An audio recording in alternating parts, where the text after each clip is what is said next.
Hello and very good morning everyone. Myself Adil Ashraf and I have done my BTech from NIT Srinagar in the Chemical Engineering Department. So today we are going to start lecture number 2 of the vectors. Vectors का जो है lecture number 2 जो है अब हम start करेंगे directly क्योंकि lecture number 1 मैंने आपको जो है दे दिया है। अब जो है lecture number 2 में जो है हमने वेक्टर के बारे में जान लिया था। सर एक बार रिवाइज करवाइए। देखिए बेटा जो हमारे पास स्केलर क्वांटिटीज होती है, क्या होती है बेटा? स्केलर क्वांटिटीज होती है। सर क्या होती है स्केलर क्वांटिटीज? वो क्वांटिटीज जिनको कंप्लीटली डिफाइन करने के लिए सिर्फ मैग्नीट्यूड की जरूरत होती है, कोई भी डायरेक्शन हमें उनके लिए नहीं चाहिए होती है। क्या होता है? जिनको कंप्लीटली डिफाइन करने के लिए सिर्फ क्या होता है? मैग्नीट्यूड की जरूरत होती है। हाँ, और उनके लिए हमें डायरेक्शन की जरूरत नहीं होती है। बहुत बढ़िया, बहुत बढ़िया। तो सर और एक चीज जो आपने हमें समझाई, सर आपने हमें समझाया वेक्टर्स क्या होते हैं। सर आपने समझाया वेक्टर्स के बाद सबसे पहली चीज जो होती है सर वो इनके पास मैग्नीट्यूड होता है। सर मैग्नीट्यूड मतलब वैल्यू 2 केजी, 3 केजी, 5 केजी, ठीक है सर। दूसरी चीज सर इनके पास डायरेक्शन होता है, ठीक है सर, डायरेक्शन होता है। तीसरी चीज ये जो है vector laws of algebra, vector laws of algebra को फॉलो करने चाहिए। क्लियर हुआ? हाँ सर, हमें जो है इतनी चीज बहुत आराम से क्लियर हुई। बहुत बढ़िया। तो ये मैंने जो है रिकैप करवाया हमने पिछले लेक्चर में क्या किया था। तो आज का जो टॉपिक है रिप्रेजेंटेशन ऑफ वेक्टर्स। तो चलिए जल्दी जल्दी हेडिंग डाल दीजिए, रिप्रेजेंटेशन ऑफ वेक्टर्स। ठीक है बेटा, तो आपने हेडिंग डाल दी होगी आई होप। क्या हेडिंग है? Representation of vectors, representation of vectors. यानी कि बेटा मेरा वेक्टर्स को हम कैसे रिप्रेजेंट करते हैं वो चीजें हम आज जानना चाहेंगे। ठीक है सर, तो वेक्टर्स को रिप्रेजेंट कैसे करते हैं। देखो बेटा जो है जनरली बुक्स में इसके पास दो रिप्रेजेंटेशन होती है। वेक्टर को हम दो तरीके से रिप्रेजेंट करते हैं। पहली चीज क्या करते हैं, हम इनको एक कैपिटल लेटर से लिखते हैं और उस कैपिटल लेटर को क्या करते हैं? बोल्ड करते हैं। यानी कि उस लेटर को थोड़ा सा मोटा करके अगर हम लिखेंगे तो ये हमारे पास वेक्टर की जो है रिप्रेजेंटेशन होती है। दैट मींस हम इसको एक बोल्ड कैपिटल लेटर से जो है bold capital letter, bold capital letter से भी रिप्रेजेंट कर सकते हैं। किताबों में ऐसे भी लिखा होता है। लेकिन दूसरा तरीका क्या है जो है इसका जो है ग्राफिकल रिप्रेजेंटेशन। अगर हम इसका देखेंगे ग्राफिकल या पिक्टोरियल रिप्रेजेंटेशन, अगर हम इसका देखेंगे पिक्टोरियल रिप्रेजेंटेशन, ठीक है सर। पिक्टोरियल रिप्रेजेंटेशन बता दीजिए क्या होता है। देखो बेटा मैं आपको ये इधर अच्छे से समझाता हूं। फॉर एग्जांपल या पहले आप इतना नोट कर लीजिए। रिप्रेजेंटेशन ऑफ वेक्टर पहला जो है बोल्ड कैपिटल लेटर से या तो आपको देखने को मिलेगा अगर कोई चीज बोल्ड कैपिटल लेटर में लिखी हुई है फिजिक्स में, दैट मींस वो वेक्टर क्वांटिटी को जो है रिप्रेजेंट कर रही है। दूसरी चीज हम इसका पिक्टोरियल रिप्रेजेंटेशन देखेंगे। तो मैं इसको थोड़ा आराम से आपको समझाता हूं। दूसरी चीज जो है पिक्टोरियल रिप्रेजेंटेशन, बहुत इंपॉर्टेंट है हमारे पास। पिक्टोरियल, ठीक है बेटा, पिक्टोरियल रिप्रेजेंटेशन। हाँ सर, देखो बेटा क्या करते हैं हम वेक्टर को एक एरो से जो है रिप्रेजेंट करते हैं। क्या करते हैं बेटा? वेक्टर को एक एरो से रिप्रेजेंट करते हैं। तो आपने जो है छोटे क्लास में पढ़ा होगा या अगर नहीं भी पढ़ा होगा तो सिंपल देख लो बेटा, ये है एरो, ये है हमारे पास एरो। तो इसको क्या बोलेंगे सर? ये आपके पास एरो का हेड हो गया और ये आपके पास टेल होगी। इतना क्लियर है? हाँ सर, ये क्या होगी? ये हमारे पास एरो की टेल होगी। आप देख रहे हो किस लेवल पे हम जा रहे हैं, कितना बेसिक से उठा रहे हैं। और ये हमारे पास एरो का हेड हो गया, ठीक है सर। और सर ये जो है इसकी लेंथ होगी, ये क्या होगी? एरो की लेंथ होगी, ठीक है सर। सर अब इन तीनों का क्या होता है? अपने आप में एक फिजिकल सिग्निफिकेंस होता है। तो देखो जो आपके पास हेड होता है, जो वेक्टर का हेड होता है, ये क्या होता है? ये डायरेक्शन को रिप्रेजेंट करता है। फॉर एग्जांपल अगर वेक्टर मुझे इस तरफ दिखाना है तो मैं एरो उधर दिखाऊंगा। अगर मुझे वेक्टर ऊपर की तरफ दिखाना है तो एरो ऊपर की तरफ होगा। दैट मींस जिधर की तरफ हमें वेक्टर को डायरेक्शन देनी है उधर क्या जाएगा? हेड जाएगा। उधर हम उसका हेड रखते हैं। तो जिधर हमें वेक्टर का हेड दिखेगा दैट मींस उधर ही वेक्टर की क्या होगी? डायरेक्शन होगी।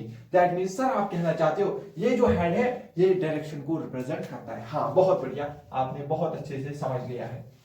तो क्या मैं क्या लिखूंगा? The head represents and represents the direction of vector, direction of vector। ठीक है बेटा, क्या करता है, ये वेक्टर की डायरेक्शन को रिप्रेजेंट करते हैं। बहुत बढ़िया, बहुत बढ़िया। सर ये लेंथ क्या रिप्रेजेंट करती है? ये जो लेंथ है ये हमें मैग्नीट्यूड को रिप्रेजेंट करता है। इसको रिप्रेजेंट करता है magnitude.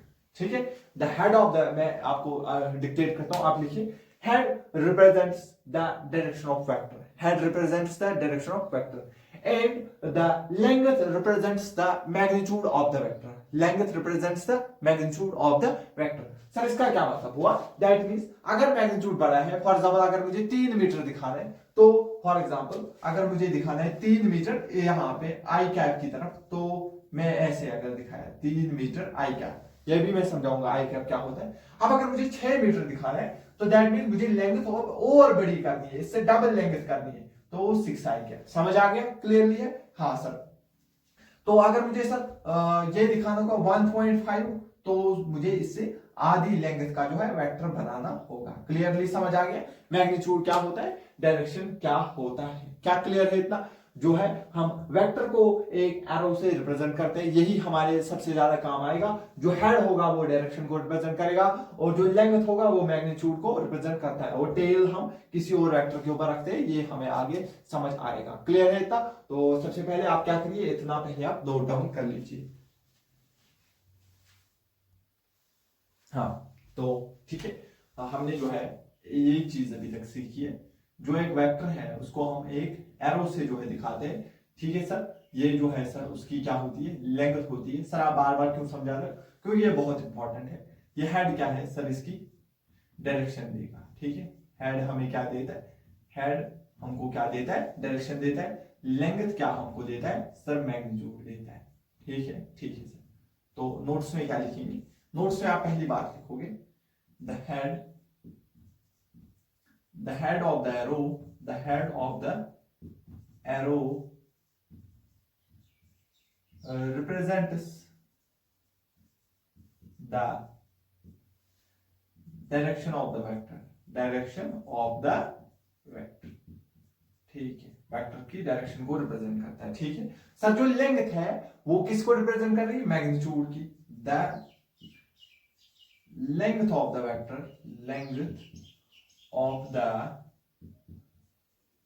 vector represents the magnitude of the vector, represents the magnitude of the vector।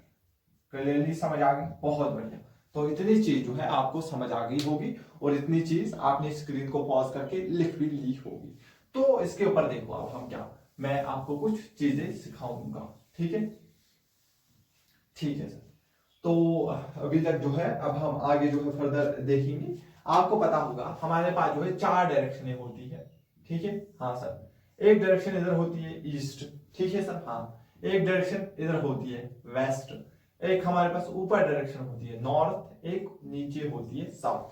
इतनी चीजें पहले आपको क्लियर होनी चाहिए, east west north south. Clear है? क्योंकि इनका बहुत यूज होगा। ठीक है, आगे हम इनको आई कैप जे कैप में कन्वर्ट करेंगे तो फिर नहीं है, लेकिन अभी आप जो है इनका ध्यान रखिए। अगर मैं आपसे एक क्वेश्चन पूछूं, मैं आपको बोल दूं draw a vector F1 20 newton along east. किसकी तरफ? 20 न्यूटन ईस्ट की तरफ दिखाने। कितना दिखाने? 20। आप बोलोगे सर ये तो बहुत आसान है। सर ये देखिए, सर ये हमारे पास होता है नॉर्थ, ठीक है सर, ये होता है साउथ, ठीक है सर, ये होता है ईस्ट, ठीक है सर, ये होता है वेस्ट। सर आपने क्या कहा? 20 न्यूटन। सर हमें 20 न्यूटन दिखाना है। सर किधर दिखाना है? ईस्ट की तरफ दिखाना है। सर दैट मींस एरो तो ईस्ट की तरफ होगा। ठीक है सर, ठीक है सर। सर कितना दिखाना है? Sir 20 Newton. सर ये जो है 20 न्यूटन का हम रखेंगे। ठीक है, तो इसको हम रिप्रेजेंट करते हैं। ठीक है, फॉर एग्जांपल आपने 1 सेंटीमीटर को 10 न्यूटन मान लिया, तो 2 सेंटीमीटर लेंगे आप रखोगे। ठीक है, तो ये सवाल नहीं पूछे जाते, बस आपको दिखाना है ऐसे होना चाहिए। ठीक है, तो 20 न्यूटन बस उसको समझ आ जाएगा। क्लियर हुआ? बस आपको ड्रॉ करना आना चाहिए। क्लियर है? ठीक है, समझ आ गया, समझ आ गया। ठीक है, और एक क्वेश्चन इसी के साथ आप करिए। ड्रॉ a vector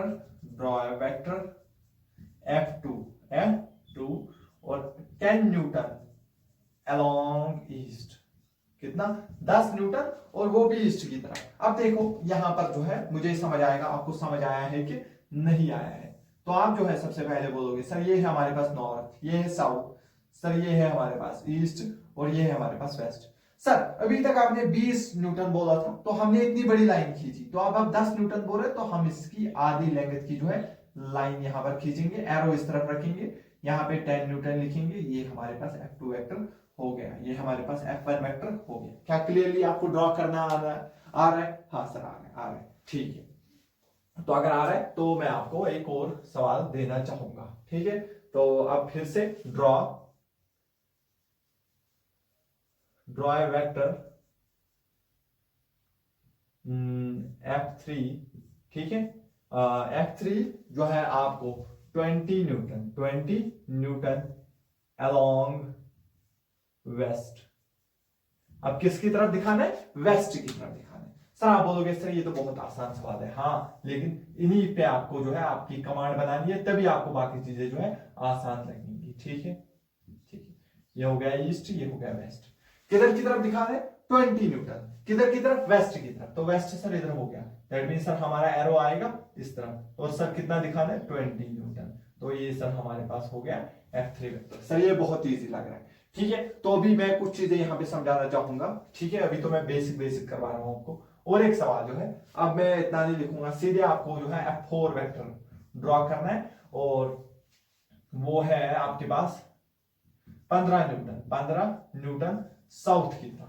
15 न्यूटन किधर? साउथ की तरफ। तो आप बोलोगे सर बहुत आसान है, सर ये नॉर्थ हो गया, ये साउथ हो गया, ये ईस्ट हो गया, ये वेस्ट हो गया, हमारे पास इधर दिखाना है, तो सर हम इस तरफ एरो दिखाएंगे, इधर 15 न्यूटन लिख लेंगे। क्लियर हुआ? तो अगर मैं बोलूं 10 न्यूटन इसी के साथ, एंड आपको दिखाना है F5 10 न्यूटन नॉर्थ की तरफ। 10 न्यूटन किधर? नॉर्थ की तरफ। तो आगे ऊपर की तरफ एरो करोगे और 10 न्यूटन यहाँ पे लिख दोगे। क्या इतना क्लियर हो रहा है? हाँ सर। सर ये तो बहुत आसान लग रहा है, लेकिन अभी मैं थोड़ा अब लेवल उठाऊंगा। ये तो लेवल 0 हो गया, ठीक है। आई होप आपने जो है नोट कर लिया होगा। अब मैं थोड़ा सा लेवल को उठाता हूँ, देखता हूँ आप कर पाते हुए नहीं कर पाते, ठीक है सर। और एक सवाल जो है, draw a vector equal to आपके पास जो है 15 न्यूटन अलोंग साउथ ईस्ट।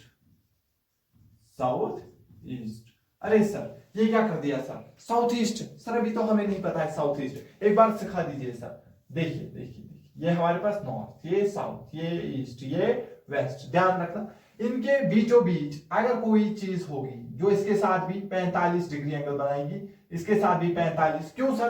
क्योंकि ये पूरा एंगल 90 होता है। बीचों बीच मतलब इसके साथ आधा एंगल, इसके साथ आधा एंगल, इसके साथ 45, इसके साथ 45। जो यहां से जो मैंने चीज दिखाई, इसी को हम बोलते हैं साउथ ईस्ट या ईस्ट साउथ भी हम इसको बोल सकते हैं, ठीक है। तो सर अगर ऐसे होगा वेस्ट और साउथ के बीच में, तो इसको बोलेंगे साउथ वेस्ट, ठीक है सर। सर अगर ऐसे होगा नॉर्थ और ईस्ट के बीच में, तो इसको बोलेंगे नॉर्थ ईस्ट, ठीक है। जनरली हम नॉर्थ ईस्ट बोलते हैं, ईस्ट नॉर्थ नहीं बोलते उतना, ठीक है। तो अगर सर इनके बीच में होगा नॉर्थ और वेस्ट के बीच में, तो बोलेंगे नॉर्थ वेस्ट। क्लियर है इतना? तो आप तो बोलोगे सर ये तो बहुत आसान है। देख लीजिए सर, ये नॉर्थ है, ये साउथ है, ये ईस्ट है, ये क्या है? वेस्ट। साउथ ईस्ट की तरफ दिखाना है, साउथ ईस्ट मतलब ये, और कितना?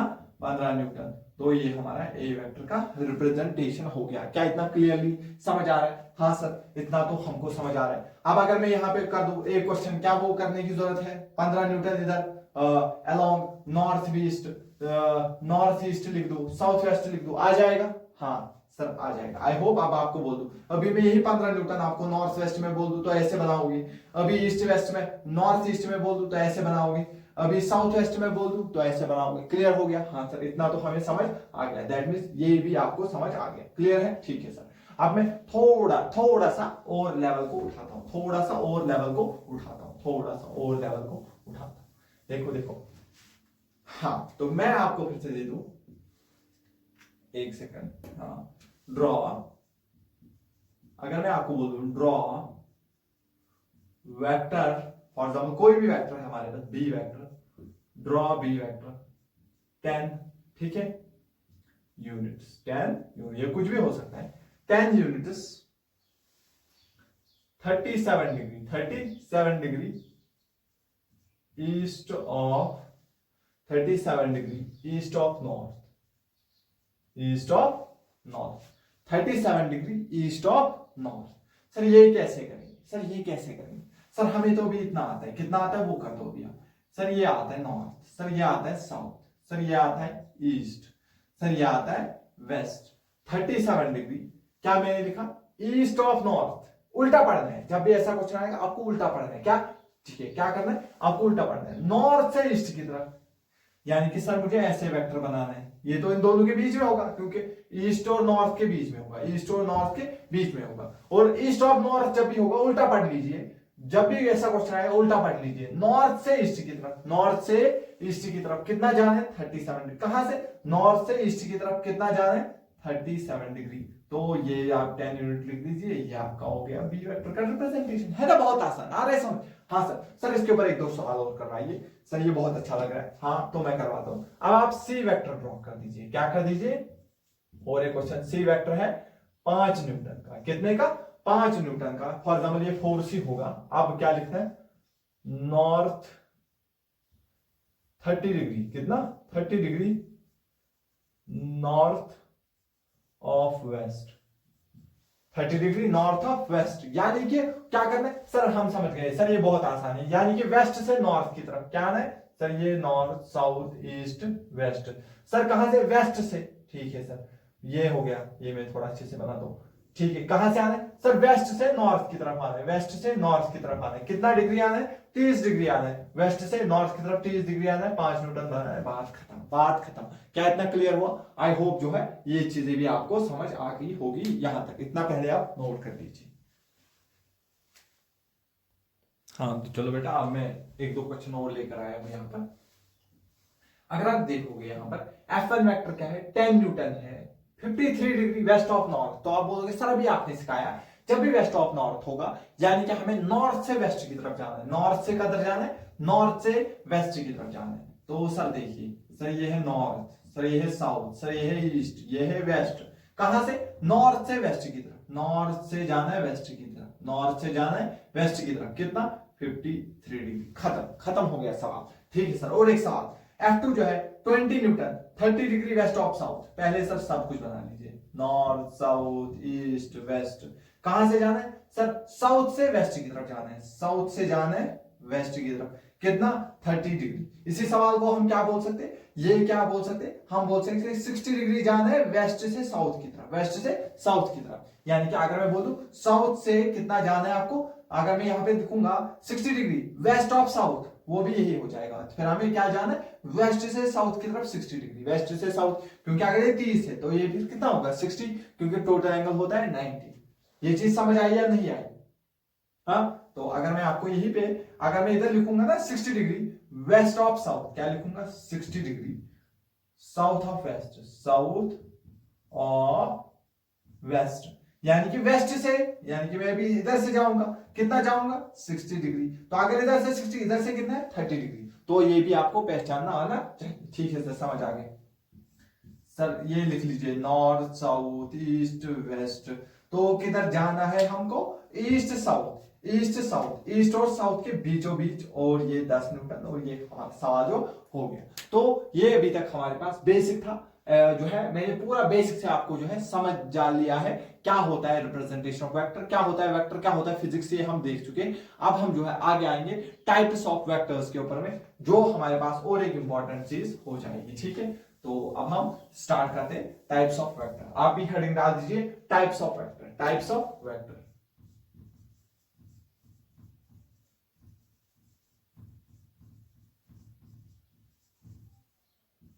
देखो बेटा, टाइप्स ऑफ वेक्टर में सबसे पहला वेक्टर जो हम पढ़ेंगे उसको हम बोलते हैं बेटा इक्वल वेक्टर, क्या बोलते हैं, इक्वल वेक्टर, इक्वल वेक्टर। याद रखना, शॉर्ट में अगर मैं आपको बोलूं इक्वल वेक्टर में सब कुछ सेम होना चाहिए, हाँ बेटा बेटा क्या होना चाहिए, सब कुछ सेम होना चाहिए। तो आप भी लिखिए सब कुछ सेम होना चाहिए, सब कुछ सेम होना चाहिए, सब कुछ सेम होना चाहिए। सर क्या क्या सेम होना चाहिए? इक्वल वेक्टर में सबसे पहली चीज मैग्नीट्यूड सेम होना चाहिए दो वेक्टर्स को, तभी हम इक्वल वेक्टर बोलेंगे जब दोनों का मैग्नीट्यूड सेम होगा। एक भी 20 न्यूटन, दूसरा भी 20 न्यूटन, उसके साथ साथ उनका डायरेक्शन भी सेम होना चाहिए। दूसरी चीज क्या कह रहे हो सब? दूसरी चीज जो है सर उनकी डायरेक्शन भी सेम होनी चाहिए। ये दो चीजें सबको पता होती है, लेकिन आप मात कहां पे खा जाते हो, कहां पे आप गलती कर सकते हो, वो चीज है बच्चों को भूल जाती है। यहां पर फिजिकल क्वांटिटी भी सेम होनी चाहिए। क्या होना चाहिए? तीसरा पॉइंट और मोस्ट इंपॉर्टेंट पॉइंट जहां पर आप गलती कर सकते हो, यहां पर सेम फिजिकल क्वांटिटी होनी चाहिए, यानी कि फिजिकल क्वांटिटी भी सेम होनी चाहिए। अगर मैं बोलूंगा 10 न्यूटन फोर्स और यहां से 10 मीटर पर सेकंड, दोनों का मैग्नीट्यूड 10-10 है, लेकिन वो क्या है, मीटर पर सेकंड मतलब स्पीड और न्यूटन मतलब फोर्स, दोनों की क्वांटिटी अलग अलग है, दोनों जो है नेचर अलग अलग, दोनों अलग अलग फिजिकल क्वांटिटी है। दैट मींस अगर मैं बोलूं ये भी इस तरफ है, ये भी इस तरफ है, यानी कि दोनों का 10-10 न्यूटन मैग्नीट्यूड है, दोनों का मैग्नीट्यूड भी सेम, दोनों का डायरेक्शन भी सेम, लेकिन एक फोर्स है, लेकिन एक वेलोसिटी है। दैट मींस ये दोनों आपस में सेम, ये जो है इक्वल वेक्टर नहीं हो सकते, क्योंकि ये सेम फिजिकल क्वांटिटी नहीं है। बहुत बढ़िया। तो सर क्या डेफिनेशन लिखेंगे? अगर आपके बोर्ड्स में आई तो आप क्या लिखोगे? आप लिखोगे two vectors are said to be equal vectors if they have same magnitude,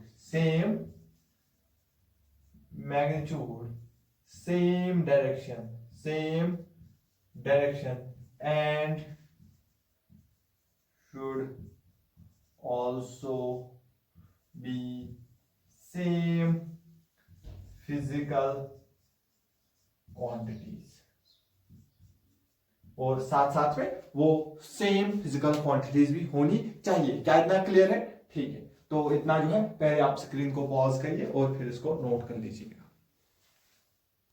हाँ तो बेटा आपने जो है इतना नोट कर लिया होगा।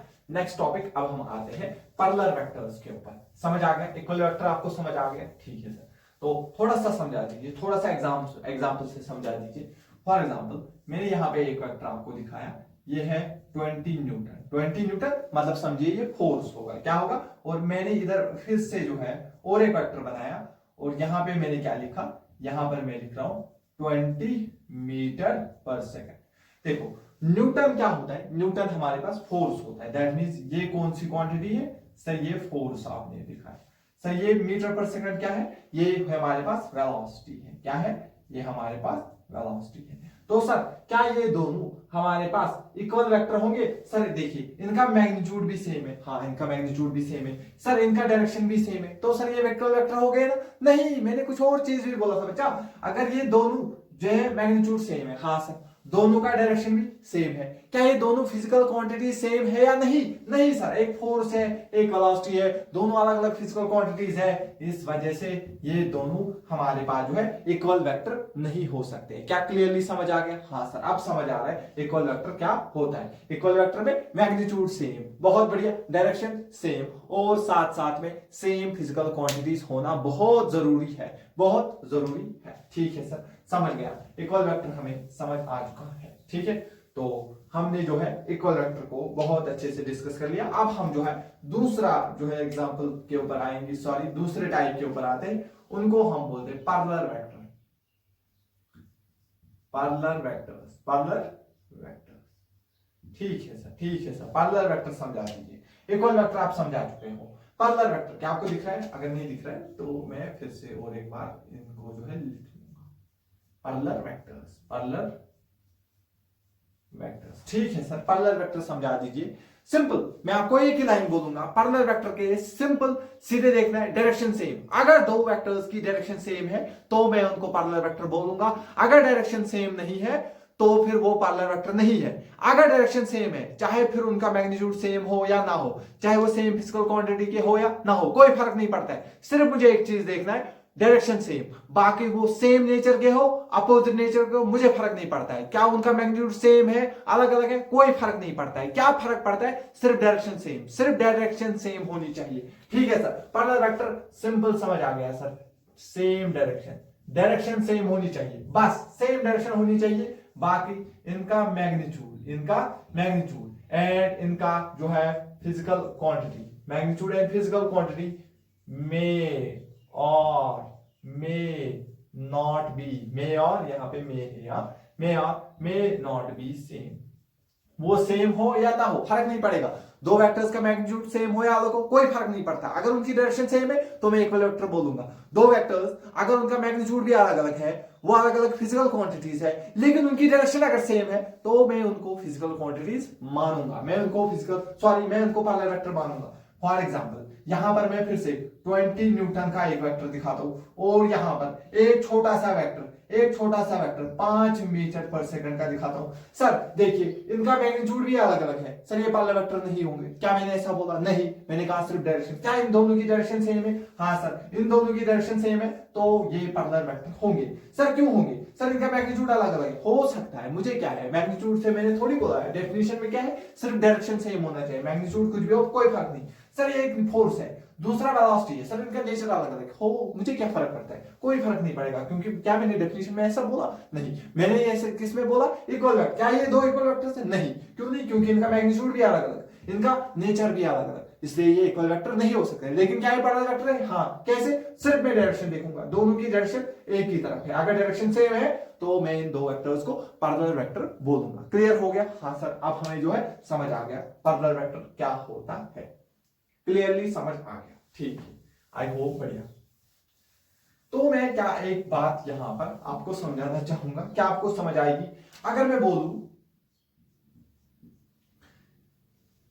अगर दो वेक्टर्स इक्वल वेक्टर है, तो क्या वो अपने आप पैरेलल वेक्टर है? फॉर एग्जाम्पल देखो भी, ये है 20 न्यूटन, ये क्या है 20 न्यूटन, और एक वेक्टर ये भी क्या है 20 न्यूटन, दोनों का मैग्नीट्यूड सेम, दोनों का डायरेक्शन सेम, दोनों का जो है फिजिकल क्वांटिटी भी दोनों सेम है, दोनों सेम फिजिकल क्वांटिटीज है, दोनों सेम डायरेक्शन में है, दोनों का सेम मैग्नीट्यूड है। क्या मैं बोल दूं ये दो इक्वल वेक्टर है? हाँ सर, ये दोनों जो है सर इक्वल वेक्टर है।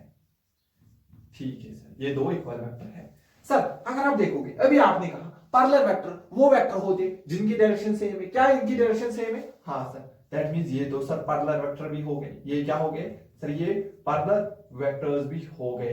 तो मैं क्या बोल दूं, क्या ऐसा बोल दूं जो सारे इक्वल वेक्टर होते वो पैरेलल वेक्टर भी होते, क्योंकि उनका तो हमेशा डायरेक्शन सेम होगा, हमेशा इक्वल वेक्टर्स हमेशा एक ही डायरेक्शन में होते, दैट मींस सारे इक्वल वेक्टर पैरेलल वेक्टर होते। दैट मींस मैं क्या बोल सकता हूं, all equal vectors are parallel vectors। अगर मैं आपको ऐसा ट्रू फॉल्स वाला स्टेटमेंट दे दूं, all equal vectors are parallel vectors, सारे इक्वल वेक्टर पैरेलल वेक्टर होते हैं, तो ये सीधे ट्रू हो जाएगा, ये हमारे पास ट्रू हो जाएगा। दैट मींस ये ऑप्शन हमारे पास ट्रू हो जाएगा। क्लियर है? हाँ सर। लेकिन अगर मैं एक स्टेटमेंट ऐसा लिखूं, all पैरेलल, ये पैरेलल है, ठीक है, all parallel vectors are equal vectors, और parallel vectors are equal vectors. क्या ये स्टेटमेंट सही है या गलत है? ये सरासर गलत है। सारे पैरेलल वेक्टर इक्वल वेक्टर नहीं हो सकते, हो भी सकते और नहीं भी हो सकते, हमेशा नहीं होंगे सारे।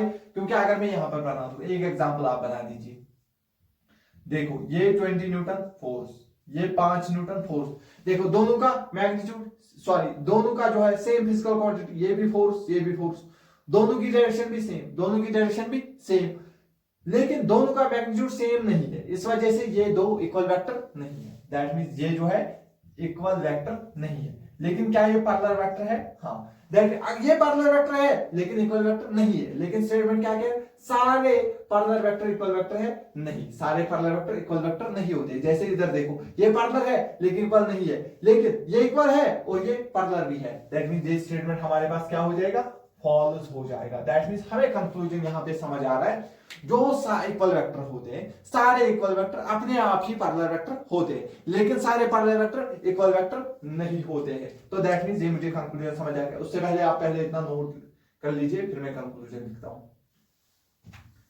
तो आई होप आपने लिख लिया होगा। अब हम लिखते हैं नोट, क्या लिखेंगे, all equal vectors are parallel vectors. All equal vectors are parallel vectors, but vice versa. But vice versa is not true. यानी कि इसका उल्टा ट्रू नहीं है। हम ऐसा नहीं बोल सकते सारे पैरेलल वेक्टर क्या है, इक्वल वेक्टर, वो नहीं बोल सकते। लेकिन हम ये दावे के साथ बोल सकते जो भी हमारे पास इक्वल वेक्टर है वो ऑब्वियसली पैरेलल वेक्टर भी होंगे। क्या इतना क्लियर है? आई होप आपको जो है इतना समझ आ गया होगा। पहले आप इतना नोट कर लीजिए, फिर हम जो है और एक टाइप के ऊपर आ जाते हैं। ठीक है, चलिए और एक टाइप के ऊपर हम आ जाते हैं। अब इसके बाद जो है और एक टाइप का वेक्टर हमारे पास आता है एंटी पैरेलल वेक्टर। ठीक है, कितने टाइप हो गए हमारे पास? 2 टाइप। तो तीसरा टाइप हमारे पास आता है anti parallel vectors. Anti parallel vector sir देखिए, इनके लिए भी जो है मैं आपको एक ही चीज बोलूंगा। जब भी आपको एंटी पैरेलल वेक्टर आएंगे तो आपको दिमाग में एक ही चीज याद रखनी है, इनकी डायरेक्शन अपोजिट होनी चाहिए बस। चाहे इनका मैग्नीट्यूड सेम हो या ना हो कोई फर्क नहीं पड़ता है, चाहे इनका नेचर सेम हो या ना हो कोई फर्क नहीं पड़ता है। किस चीज से फर्क पड़ता है? डायरेक्शन से। इनकी डायरेक्शन अगर सेम होगी तो मैं पैरेलल वेक्टर बोल दूंगा, अगर इनकी डायरेक्शन अपोजिट होगी तो मैं एंटी पैरेलल वेक्टर बोल दूंगा। दैट मींस सिंपल और सरल डेफिनेशन अगर मैं देखूं, इनकी डायरेक्शन क्या होनी चाहिए? अपोजिट। डायरेक्शन अपोजिट होनी चाहिए। बाकी यानी कि इनका magnitude and physical quantity may और मे नॉट बी, शाबाश आप भी समझ गए होंगे, मे नॉट बी सेम। चाहे वो सेम हो या ना हो कोई फर्क नहीं पड़ता है। फर्क पड़ता है तो डायरेक्शन से। अगर डायरेक्शन सेम पैरेलल वेक्टर, अगर direction opposite anti parallel vector. Sir अगर डायरेक्शन भी सेम है, मैग्नीट्यूड भी सेम है और नेचर भी सेम है तो क्या वेक्टर बोलेंगे? Equal vector. सर अगर मैग्नीट्यूड सेम है और डायरेक्शन सेम है लेकिन नेचर सेम नहीं है तो मैं क्या इनको पैरेलल वेक्टर बोल दूं? हाँ। क्या इनको इक्वल वेक्टर बोल दूं? नहीं। क्यों नहीं? क्योंकि इनका नेचर सेम नहीं है। क्लियर हुआ? हाँ सर, बहुत अच्छे से समझ आ रहा है। आई होप ये भी आपको जो है समझ आ गया होगा। क्लियर है? इसी के बाद जो हमारे पास फोर्थ टाइप आता है उसको हम बोलते हैं नेगेटिव वेक्टर्स। क्या बोलते हैं? Negative vectors. ठीक है, हाँ। देखो जैसे हमारे पास इक्वल वेक्टर होते हैं वैसे ही हमारे पास क्या होते हैं? नेगेटिव वेक्टर्स भी होते हैं। दैट मींस इनका क्या होना चाहिए? सबसे पहले इनका मैग्नीट्यूड सेम होना चाहिए। मैग्नीट्यूड क्या होना चाहिए सर? सेम होना चाहिए। ठीक है सर। सर इनका डायरेक्शन क्या होना चाहिए? इनका डायरेक्शन अपोजिट होना चाहिए। ठीक है सर, समझ गए। और एक चीज, इनका जो है फिजिकल क्वांटिटी क्या होनी चाहिए? दोनों की सेम होनी चाहिए, यानी कि इनका नेचर सेम होना चाहिए। नेचर सेम होना चाहिए। नेचर क्या होना चाहिए बेटा? सेम होना चाहिए। क्या इतना क्लियर है? दैट मींस दो वेक्टर्स अगर उनका मैग्नीट्यूड सेम है लेकिन डायरेक्शन अपोजिट है और उनका नेचर सेम है तो उनको नेगेटिव वेक्टर बोलेंगे। अगर दो वेक्टर जिनका magnitude same, direction same, nature same, क्या होंगे? Equal vector. दो वेक्टर जिनका मैग्नीट्यूड सेम, नेचर सेम लेकिन डायरेक्शन अपोजिट तो उनको नेगेटिव वेक्टर बोलते हैं। बहुत बढ़िया सर।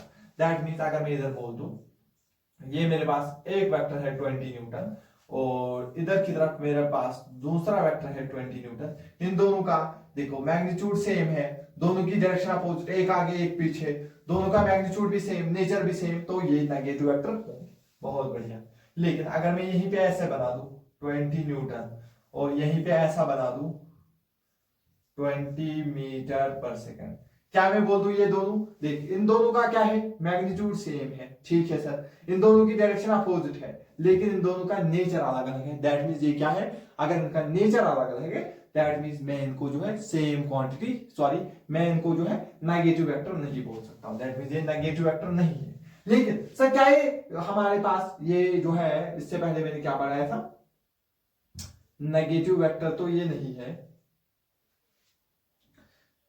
क्या बोलते हैं, एक मिनट, इससे पहले मैंने जो है कवर किया था इक्वल वेक्टर, इक्वल वेक्टर के बाद जो है पैरेलल वेक्टर। हाँ, क्या ये एंटी पैरेलल वेक्टर्स है? क्या ये एंटी पैरेलल वेक्टर्स है? हाँ सर, क्योंकि एंटी पैरेलल वेक्टर में कुछ नहीं देखना होता, सिर्फ डायरेक्शन देखनी होती है, दोनों की डायरेक्शन अपोजिट है, तो सर हाँ मैं इनको एंटी पैरेलल बोल सकता हूँ, एंटी पैरेलल वेक्टर बोल सकता हूँ। क्या इतना क्लियर है? आई होप इतना समझ आ गया होगा, इतना आप पहले नोट कर लीजिए। तो चलो बेटा, आप जो हम फर्दर कुछ सवाल लेंगे जिससे हम कुछ समझने की कोशिश करेंगे। देखो फॉर एग्जाम्पल, आराम से समझना, फॉर एग्जाम्पल ये जमीन है, क्या है? हाँ ये जमीन है, और जमीन से हमने क्या किया, हमने एक बॉल को लिया और इस बॉल को हमने क्या किया, ऊपर की तरफ फेंक दिया। एक बॉल ली और इसको ऊपर की तरफ फेंक दिया, ऊपर की तरफ फॉर एग्जाम्पल आपने इसको फेंक दिया है फॉर एग्जाम्पल 50 मीटर पर सेकंड से, 50 मीटर पर सेकंड से आपने इसको ऊपर की तरफ फेंक दिया है। तो दैट मींस ये इसकी इनिशियल वेलोसिटी होगी, दैट मींस इनिशियल वेलोसिटी को हम u से दिखाते हैं। दैट मींस आपने बॉल ली और उस बॉल को ऊपर की तरफ फेंक दिया। आप देखोगे ये बॉल जो है धीरे धीरे धीरे धीरे ऊपर जा रही है और ये स्लो होगी और किसी पॉइंट पे ऊपर जाके ये रुकेगी। दैट मींस फिर उसके बाद ये बॉल जो है वापस नीचे उतरना स्टार्ट करेगी। ठीक है सर, देखो लेकिन सर जैसे जैसे ये बॉल ऊपर जा रही थी, ये बॉल स्लो क्यों हो रही थी? क्योंकि इसको जमीन अपनी तरफ खींच रही थी और उसकी वजह से क्या आ रहा था, एक्सेलरेशन ड्यू टू ग्रेविटी इसको नीचे की तरफ लग रहा था। दैट मींस ये बॉल ऊपर जा रही है, दैट मींस ये बॉल ऊपर जा रही है और इस बॉल को नीचे क्या लग रहा होगा, जी। नीचे क्या लग रहा होगा, जी। फॉर एग्जाम्पल हम उसकी वैल्यू भी 10 ही लेके चलते हैं, 10 मीटर पर सेकंड स्क्वायर। देखो बॉल ऊपर जा रही है धीरे धीरे धीरे, देखो धीरे धीरे ये बॉल मैंने ऊपर फेंका, ये ऊपर जा रही और इसको नीचे कौन खींच रहा है, ग्रेविटी खींच रहा है, जी खींच रहा है। ठीक है, तो अगर मैं बोलूं ये यू और जी आपस में क्या है, तो आप बोलोगे सर देखिए ये जो यू है ये ऊपर की तरफ है, ठीक है सर, ये जो जी है आपका ये नीचे की तरफ है। ठीक है सर, और देखो इन दोनों का मैग्नीट्यूड अलग अलग, इन दोनों का मैग्नीट्यूड अलग अलग है। ठीक है, एक ऊपर एक नीचे, जब डायरेक्शन अपोजिट होती है, जब डायरेक्शन अपोजिट होती है तो उन वेक्टर्स को एंटी पैरेलल वेक्टर बोलते हैं, एंटी पैरेलल वेक्टर बोलते हैं। ठीक है सर, ये एंटी पैरेलल वेक्टर हो गया। सर क्या मैं इनको नेगेटिव वेक्टर बोल दूं? ध्यान से देखना, मैंने क्या बोला था, नेगेटिव वेक्टर के लिए पहले मैग्नीट्यूड सेम होना चाहिए, इनका मैग्नीट्यूड सेम नहीं है, दैट मींस ये नेगेटिव वेक्टर जो है नहीं हो सकते हैं। क्या क्लियरली समझ आ गया? हाँ सर, थोड़ा प्रैक्टिकली भी समझ आ गया। ठीक है, लेकिन कुछ टाइम बाद हमने क्या किया, कुछ टाइम बाद अगर आप देखोगे, अब जो हम कुछ टाइम बाद क्या करेंगे, हमने एक बिल्डिंग ली, हम बिल्डिंग के ऊपर चढ़ गए और बिल्डिंग के ऊपर क्या किया हमने एक बॉल को यहां पे लिया और उसको नीचे की तरफ फेंका u इक्वल टू 10 मीटर पर सेकंड से। ठीक है, तो अब बॉल भी नीचे आ रही है, जब बॉल भी नीचे आ रही है तो जी भी नीचे लगेगा, जी भी कहां लगेगा सर, नीचे लगेगा। तो अगर मैं बोल दूं ये जो इनिशियल वेलोसिटी थी 10 मीटर पर सेकंड, वो क्या थी, नीचे। तो अगर मैं बोल दूं ये जो इनिशियल वेलोसिटी और ये जो मेरा जी है, तो क्या मैं इनको इक्वल वेक्टर बोल दूं? क्योंकि इनकी डायरेक्शन सेम है, जी भी नीचे यू भी नीचे, जी भी नीचे यू भी नीचे, ये भी 10 जी भी 10, ये भी 10 जी भी 10 होता है। ठीक है, तो मैं इधर 10 मीटर पर सेकंड स्क्वायर ही मानता हूं। ये भी दोनों का मैग्नीट्यूड सेम 10, दोनों की डायरेक्शन सेम नीचे की तरफ, क्या मैं इक्वल वेक्टर बोल दूं? नहीं, जो अच्छा बच्चा होगा वो बोलेगा नहीं सर, इक्वल वेक्टर आप नहीं बोल सकते, आप हमें फंसा रहे हो, इक्वल वेक्टर नहीं होगा सर, इनका मैग्नीट्यूड, ये तो अलग अलग फिजिकल क्वांटिटीज है, एक वेलोसिटी है और एक एक्सेलरेशन है, तो सर क्या बोल दूं? तो फिर इनको पैरेलल वेक्टर बोलना अच्छा रहेगा, क्योंकि वहां पे जो है कोई भी चिंता लेने की बात नहीं होती, डायरेक्शन सेम है तो पैरेलल वेक्टर बोल दीजिए। तो दैट मींस ये हमारे पास पैरेलल वेक्टर होता है। क्या इतना क्लियरली समझ आ गया? हाँ सर, इतना तो हमें अच्छे से समझ आ गया है। ठीक है, तो इतना आपने नोट कर लिया होगा। अब जो हम फर्दर देखेंगे कुछ और टाइप्स को डिस्कस करते हैं। ठीक है, तो चलिए फर्दर टाइप्स को डिस्कस करते हैं। तो अभी तक अगर हम देखेंगे टाइप्स ऑफ वेक्टर में, हमने जो सबसे पहले क्या किया है सर, आपने जो है इक्वल वेक्टर्स को डिस्कस कर लिया है। ठीक है, दूसरे नंबर पे हमने पैरेलल वेक्टर्स को डिस्कस कर लिया है। तीसरे नंबर पे हमने जो है नेगेटिव और जो है एंटी पैरेलल वेक्टर्स को डिस्कस कर लिया है। तो अब हमारे पास जो है और एक टाइप आता है पांचवा, जिसको हम बोलते हैं कोप्लेनर वेक्टर्स। कोप्लेनर, अब बहुत आसान चीज है, कोप्लेनर वेक्टर्स। कोप्लेनर वेक्टर ऐसे वेक्टर्स होते हैं जो सेम प्लेन में होते हैं। को मतलब सेम, प्लेन मतलब एक ही प्लेन में होंगे। फॉर एग्जांपल अगर मैं लूं एक वेक्टर ये, दूसरा वेक्टर ये और तीसरा वेक्टर ये कोप्लेनर नहीं है, क्योंकि ये दो एक प्लेन में आएंगे लेकिन ये ऊपर नहीं जाएगा। ऐसे आप समझ सकते हो। देखो अगर मैं समझा रहा हूं, ये एक वेक्टर है आपके पास और ये हमारे पास दूसरा वेक्टर है, ठीक है। ये दो एक ही प्लेन में है, इसको भी अगर मैं ऐसे रखूंगा, ये तीनों एक ही प्लेन में, दैट मींस ये कोप्लेनर है। लेकिन अगर मैंने इसको ऐसे रखा, ये दो एक ही प्लेन में आ रहे हैं, इस बोर्ड के ऊपर आ रहे हैं, लेकिन ये इस बोर्ड के ऊपर नहीं आ रहा है, दैट मींस ये कोप्लेनर नहीं है। कोप्लेनर क्या हुए? ऐसे वेक्टर जो एक ही प्लेन में आते हैं, जो एक ही प्लेन में आते हैं, वैसे वेक्टर्स को क्या बोला जाता है? कोप्लेनर वेक्टर बोला जाता है। विच lies in the same plane, जो सेम प्लेन में लाई करते हैं वैसे वेक्टर्स को हम कोप्लेनर वेक्टर बोलते हैं। ऐसे ही हमारे पास और एक वेक्टर आता है जिसको हम बोलते हैं ऑर्थोगोनल वेक्टर्स। ऑर्थोगोनल वेक्टर ये थोड़ा बेसिक है, थोड़ा सा आपको लगेगा ये क्या, थोड़ा थ्योरेटिकल चीजें, लेकिन ये सिर्फ आज के लेक्चर में होगी और थोड़ी बेसिक चीजें हैं। लेकिन जब आप इनका एक्सप्लेन जो है, इनका जो है एप्लीकेशन देखोगे आगे आने वाले लेक्चर में, तो आपको इनकी जो है महत्व समझ आ जाएगा, ठीक है। ऑर्थोगोनल वेक्टर्स ऐसे वेक्टर्स होते हैं जो एक दूसरे के परपेंडिकुलर होते हैं, which are perpendicular to each other, ठीक है। जैसे कि देखो अगर मैं एक वेक्टर को ऐसे रखूं, ये एक वेक्टर हो गया, दूसरा वेक्टर ऐसे रखूं, क्या ये दो आपस में परपेंडिकुलर? हाँ सर। तो क्या मैं इन दो वेक्टर्स को ऑर्थोगोनल बोल दूं? हाँ। लेकिन अगर मैं एक वेक्टर ऐसे भी रखूं, एक वेक्टर ऐसे भी रखूं, क्या ये वेक्टर इस वेक्टर के परपेंडिकुलर है? हाँ। तो ये दो आपस में क्या है? ऑर्थोगोनल।